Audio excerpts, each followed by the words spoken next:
બળનો આઘાત એટલે શું તેનો એકમ અને પારિમાણિક સૂત્ર લખો. ન્યૂટનના ગતિનો બીજો નિયમ F સદિશ બરાબર ડેલ્ટા P સદિશ અપોન ડેલ્ટા ટી.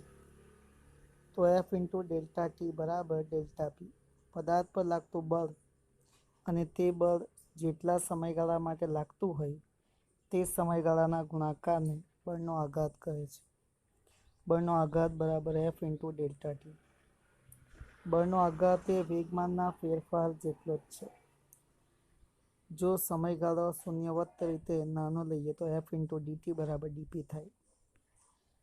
તો એકમ ન્યૂટન ઇન્ટુ સેકન્ડ અને પારિમાણિક સૂત્ર m1L1T-1 છે. વેગમાનમાં નિશ્ચિત ફેરફાર ઉત્પન્ન કરવા માટે ટૂંકા સમયગાળામાં લાગતા મોટા બળને આઘાતી બળ કહે છે.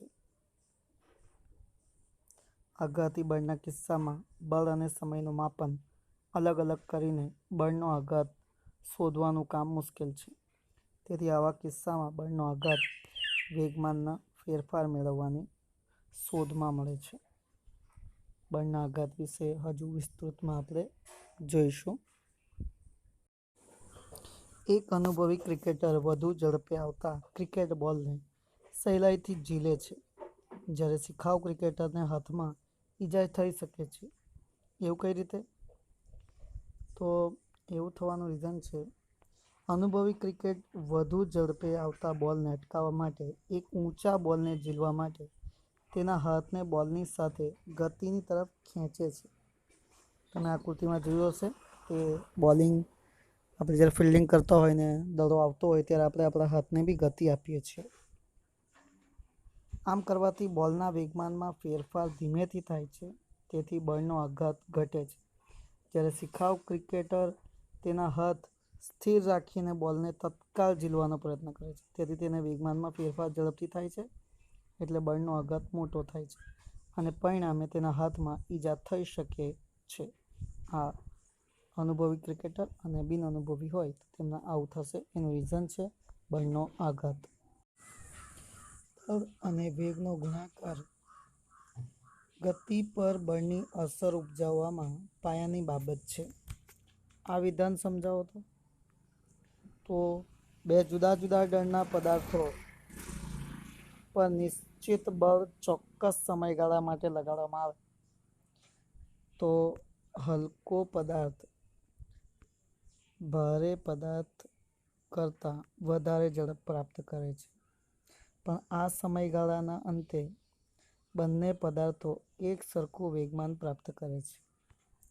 આમ જુદા જુદા પદાર્થો પર સમાન બળ સમાન સમયમાં વેગમાનનો એક સમાન ફેરફાર પ્રાપ્ત કરે છે. વેગમાન અને વેગમાનનો ફેરફાર હંમેશા એક જ દિશામાં હોતા નથી. ઉદાહરણ આપી સમજાવો. તે સમજાવવા માટે આપણે એક સાદો ઉદાહરણ લઈએ છીએ કે જેની અંદર દોરીના એક છેડે પથ્થર બાંધીને સમક્ષિતિજ સમતલમાં નિયમિત ઝડપથી ઘુમાવવામાં આવે ત્યારે વેગમાનનું મૂલ્ય અચળ રહે છે, પણ તેની દિશા બદલાયા કરે છે. વેગમાનની દિશામાં ફેરફાર કરવા માટે બળની જરૂર પડે છે, જે આપણા હાથ વડે લગાડવાય છે. પથ્થરને વધારે ઝડપથી અથવા નાની ત્રિજ્યાના વર્તુળમાં ઘુમાવવામાં આવે અથવા આ બંને ક્રિયા માટે મોટું બળ લગાડવાની જરૂર પડે છે. વેગમાનમાં ફેરફારનો દર મોટો હોય તો લાગુ પાડેલ બળ પણ મોટું થાય છે. આ ગુણધર્મને લીધે ન્યૂટનનો ગતિનો બીજો નિયમ મળે છે, એટલે કે પદાર્થ જેમ ગતિ કરશે અને એનો જેટલો ગાળો મોટો થશે તેટલા એના બળના આઘાતના મૂલ્યમાં પણ ફેરફારો થશે. વેગમાનનો ફેરફારનો દર મોટો હશે તો લગાડેલ બળ પણ મોટું જ થવાનું. આમ અહીં વેગમાનના ફેરફારનો દર અને એના લીધે તેમાં થતો બળમાં વધારો F is equals to DP by d t આપણે કહીએ છીએ તે સૂત્ર જ છે ન્યૂટનના ગતિનો બીજો નિયમ F is equals to DP by dt. ન્યૂટનનો ગતિનો ત્રીજો નિયમ લખો અને સમજાવો. તો મિત્રો સૌપ્રથમ આપણે ન્યૂટનનો ગતિનો ત્રીજો નિયમ લખીએ. તો ત્રીજો નિયમ, બે પદાર્થો વચ્ચેની આંતરક્રિયા દરમિયાન એક પદાર્થ બીજા પદાર્થ પર જેટલું બળ લગાડે છે તેટલું જ બળ એટલે કે તેટલા જ મૂલ્યનું બળ બીજો પદાર્થ પહેલા પદાર્થ પર લગાડે છે. આ બળોની દિશા પરસ્પર વિરુદ્ધ હોય છે. ન્યૂટનનો ગતિનો ત્રીજો નિયમ બીજી રીતે પણ લખી શકાય છે.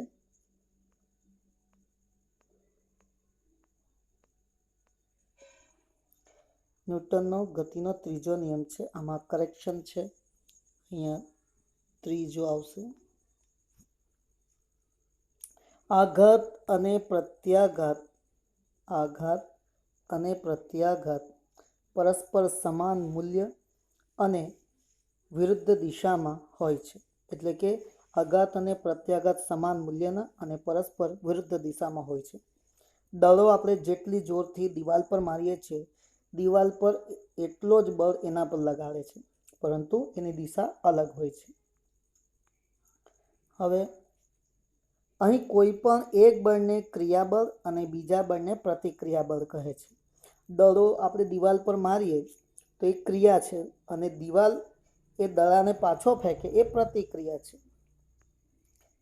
આ નિયમ પરથી એક વાત સ્પષ્ટ થાય છે કે એકલા અતુલા બળનું અસ્તિત્વ શક્ય જ નથી. એટલે કે વ્યવહારમાં હંમેશા બળો જોડમાં જ હોય છે. જ્યાં એક ક્રિયાબળ હોય ત્યાં બીજો પ્રતિક્રિયાબળ હાજર જ હોય છે. હવે એક ઉદાહરણ લઈએ સ્પ્રિંગના ઉદાહરણ દ્વારા. એક ગૂંચળા આકારની સ્પ્રિંગને દબાવો તો સ્પ્રિંગ તમારા હાથના પર બળ લગાડશે. સ્પ્રિંગ તમારા હાથ પર બળ લગાડે છે તે અનુભવી શકાય. આમ સંપર્કમાં રહેલી વસ્તુઓ એકબીજા પર બળ લગાડે છે. સંપર્કમાં ન હોય તેવી વસ્તુઓ પણ એકબીજા પર બળ લગાવતી હોય છે અને તે સમાન મૂલ્યનું લગાવે છે. જ્યારે પથ્થરને ઉધ્વ દિશામાં ફેંકીએ છીએ ત્યારે પૃથ્વી પથ્થરને આકર્ષણ બળ લગાડી પોતાની તરફ એટલે કે પૃથ્વી પર તેટલું જ આકર્ષણ લગાવી ખેંચે છે. આમ પૃથ્વી પણ દળદાર વસ્તુ હોવાથી નાના બળની અસરથી ઉદ્ભવતી ગતિ અવગણ્ય હોય છે. એટલે મિત્રો ન્યૂટનનો ગતિનો ત્રીજો નિયમ એ ખૂબ અગત્યનો છે કે જેમાં આઘાત અને પ્રત્યાઘાતની વાત કરી છે. એટલે આપણે નિયમ યાદ રાખીશું, નોંધી લો. હવે ન્યૂટનના ગતિના ત્રીજા નિયમ અંગેના કેટલાક મહત્વના મુદ્દાઓ છે તે આપણે જોઈશું. પહેલો મુદ્દો જોઈશું. આ નિયમમાં ક્રિયાબળ અને પ્રતિક્રિયાબળનો અર્થ એ છે કે સરળ અને સ્પષ્ટ રીતે નીચે મુજબ લખી શકાય. બળ હંમેશા જોડમાં જ હોય છે. એકલા અતુલા બળનું અસ્તિત્વ જ નથી. એટલે કે એ પદાર્થ પર બી વડે લાગતું બળ તો બી પદાર્થ પર પણ એ જેટલું બળ લાગતું જ હોય છે અને બંનેની દિશા એકબીજાની વિરુદ્ધમાં હોય છે.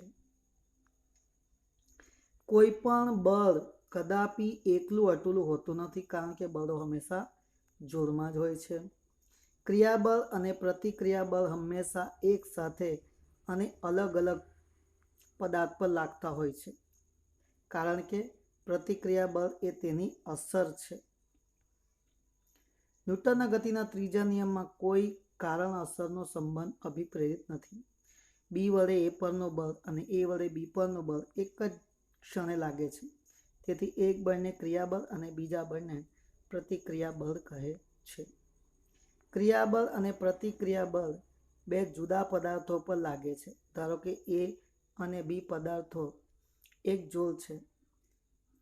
આપણે એ નિયમને સૂત્ર સ્વરૂપે લખીએ તો F A B is equal to F B A પણ કેવું માઇનસ એફ બી એ લખાય છે. એટલે એફ એ બી એટલે બી વડે એક પર લાગતું બળ અને એફ બી એ એટલે બી પર એ વડે લાગતું બળ. એફ એ બી એ પર બી વડે લાગતું બળ, એફ બી એ બી પર એ વડે લાગતું બળ. આથી જો આપણે કોઈ પદાર્થ એ અથવા બીની ગતિનો વિચાર કરીએ તો બેમાંનું એક જ બળ ગણવું પડે. બે બળોનો સરવાળો કરીને મેળવેલ પરિણામી બળ શૂન્ય જ હોય છે એમ કહેવું ભૂલ ભરેલું છે. જો પદાર્થને એ અને બી કણનું બનેલું તંત્ર વિચારીએ તો FAB અને FBA એ A વત્તા બીની તંત્રનો આંતરિક બળો છે અને તેમનો સરવાળો શૂન્ય થાય છે. તેથી કણોના તંત્રમાં આંતરિક બળોની જોડ નાબૂદ થાય છે. આથી ગતિનો બીજો નિયમ પદાર્થ અથવા કણોના તંત્ર માટે લાગુ પાડી શકાય. એટલે આ વાત ખૂબ સમજવા જેવી છે અને આપણે એને નોંધ કરશું, ધ્યાન રાખશું. એના ત્રીજા નિયમના આ અગત્યના મુદ્દાઓ છે 4. ખાલી આપણે માહિતી માટે છે, પરીક્ષામાં પૂછાવાની શક્યતા નથી, પરંતુ આપણને ખબર હોવી જોઈએ. યોગ્ય ઉદાહરણ આપી વેગમાન સંરક્ષણનો નિયમ સમજાવો. હવે આપણે વેગમાન સંરક્ષણના નિયમને સમજીએ. તો ન્યૂટનના ગતિનો બીજો અને ત્રીજા નિયમ પરથી વેગમાનના સંરક્ષણ નિયમ તારવી શકાય છે, જે વિદ્યુત વિજ્ઞાનનો પાયાનો નિયમ છે. ઘનમાંથી ગોળી છોડવામાં આવે તો માલુમ પડે છે કે ગોળી આગળ ગતિ કરે ત્યારે ઘન પાછળની તરફ ધકેલાય છે. તમે આ વસ્તુ જોતા હશે કે કોઈ ગન ફાયર કરે, બંદૂક ચલાવે તો એનો હાથ પાછળની તરફ ધક્કો લાગે છે. ઘન વડે ગોળી પર લાગતું બળ F હોય તો ગોળી પર ઘન વડે લાગતું બળ -F થાય અને આ બંને બળો સમાન સમયમાં થાય છે. માટે ગતિના નિયમ પરથી ગોળીના વેગમાનનો ફેરફાર F × Δt હોય તો ઘનના વેગમાનનો ફેરફાર -F × Δt થશે. આમ શરૂઆતમાં બંને સ્થિર હોવાથી અંતિમ વેગમાન જેટલો વેગમાનમાં ફેરફાર થાય છે.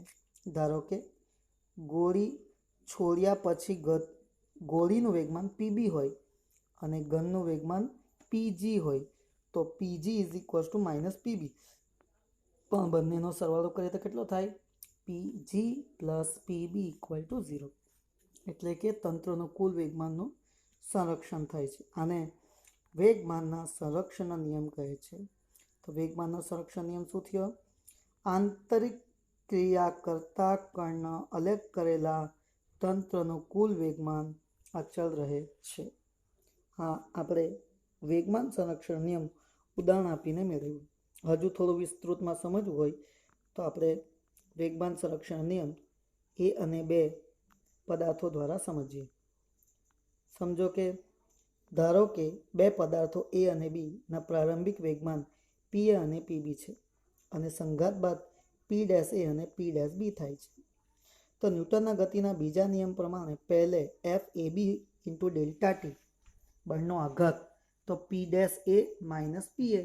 બીજા પદાર્થ માટે FBA × Δt તો P'b - Pb. તો ન્યૂટનના ગતિના ત્રીજા નિયમ મુજબ FAB - FBA તો FAB Δt - FBA Δt બંનેની કિંમતો મૂકીએ તો આપણને મળશે P'a + P'b = Pa + Pb.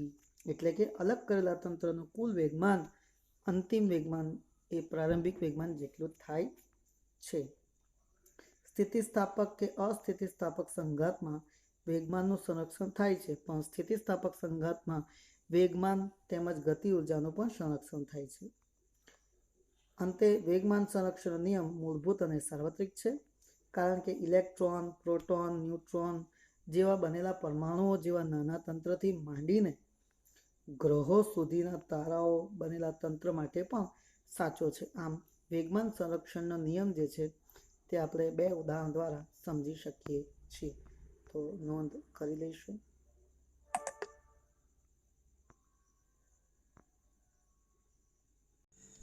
ઉદાહરણ 5.4. એક બેટ્સમેન બોલને 12 મીટર પર સેકન્ડની પ્રારંભિક ઝડપને બદલ્યા સિવાય સીધો બોલરની દિશામાં પાછો ફટકારે છે. જો બોલનું દળ 0.15 kg હોય તો બોલ પર લાગતો બળનો આઘાત કેટલો થાય? ચાલો પહેલે તો આપણને આપેલું છે એનું દળ 0.15 kg. પ્રારંભિક વેગ છે -12 મીટર પર સેકન્ડ અને અંતિમ વેગ છે 12 મીટર પર સેકન્ડ. તો F delta T is equals to delta પી.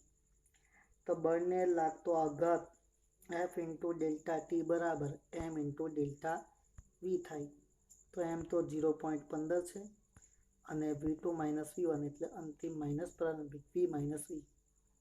તો -15 કૌંસમાં 12 ઓછા 12 એટલે +12 થવાના. 12 + 12 24, 0.15 ગુણ્યા 24 એટલે 3.6 ન્યૂટન ઇન્ટુ સેકન્ડ. બળના આઘાતની દિશા બેટ્સમેનથી બોલર તરફની હોય છે. સિમ્પલ દાખલો છે, નોંધી લો. આકૃતિમાં દર્શાવ્યા અનુસાર બે સમાન બિલિયર્ડ બોલ એક દર દિવાલ પર સમાન ઝડપથી જુદા જુદા અથડાઈને કોઈ ફેરફારની વિના પરાવર્તન પામે છે. તો નંબર 1, બોલને લીધે દિવાલ પર લાગતા બળની દિશા કઈ હશે? દિવાલ વડે બોલ પર લગાવેલ આઘાતનો ગુણોત્તર કેટલો હશે? આકૃતિમાં જોઈએ તો અહીં એક દડો સ્ટ્રેટ જાય છે અને ત્યાંથી સ્ટ્રેટ આવે છે. તે કિસ્સાની વાત કરીએ છીએ. ધારો કે બોલ દિવાલ પર સાથે સંઘાત પહેલાની અને પછીની ઝડપ u છે અને તેનું દળ m છે. x અક્ષ અને y અક્ષની આકૃતિમાં દર્શાવ્યા મુજબ પસંદ કરેલ છે. બળનો આઘાત બરાબર વેગમાનનો ફેરફાર f ઇન્ટુ ડેલ્ટા ટી બરાબર ડેલ્ટા પી. કિસ્સો નંબર 1 લઈએ તો તેના વેગમાનો x અક્ષની દિશામાં mv એટલે કે m ઇન્ટુ u અને y x અક્ષનો ઘટક અંતિમ minus m into u. વેગમાનનો y ઘટક 0 ને પ્રતીક અંતિમ ઘટક બી 0 થાય. તો તેના વેગમાનનો ફેરફાર -mv એટલે -2mv પરથી -2mu અને y અક્ષનો તો 0 જ છે. તો એનો કુલ વેગમાન એટલે કે બળનો આઘાત -2mu થશે. હા, પહેલા કિસ્સાની આઘાત અને બળની એક જ દિશામાં હોય તેથી દિવાલ પર લાગતું બોલ પર લાગતું બળ દિવાલને લંબ ઋણ x દિશામાં છે. ગતિના ત્રીજા નિયમ પરથી દિવાલ પર બોલ વડે લાગતું બળ દિવાલને લંબ x દિશામાં હશે. બીજા કિસ્સાની વાત કરીએ. બીજા કિસ્સામાં આપણે એના ઘટકોનો વિચાર કરશું. તો એના ઘટકોના માટે આપણે પહેલાં આકૃતિનું વર્ણન કરીએ તો એ u દિશામાંથી આવે છે આમ, અને ત્યાંથી પાછું પરાવર્તન થાય છે.